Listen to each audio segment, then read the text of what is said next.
সিরিয়ায় পালিয়ে যাওয়া জঙ্গি ডাক্তার রুকনুজ্জামান, আজিমপুরে নিহত তানভীর কাদরি ও কল্যাণপুরে নিহত চাকরিচ্যুত মেজর জাহিদ গুলশান হামলার অর্থ যোগান দিয়েছিল বলে জানিয়েছেন কাউন্টার টেরোরিজম ইউনিটের প্রধান মনিরুল ইসলাম।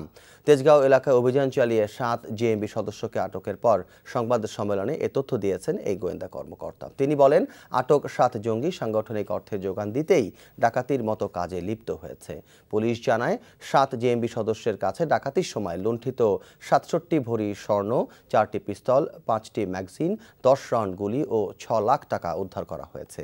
জেএমবির আটক সদস্যরা তাদের সংগঠনের বড় নেতাদেরকে কারাগার থেকে জামিনে মুক্ত করতেই ডাকাতির পথ বেছে নিয়েছে বলে জানায় গোয়েন্দা পুলিশ।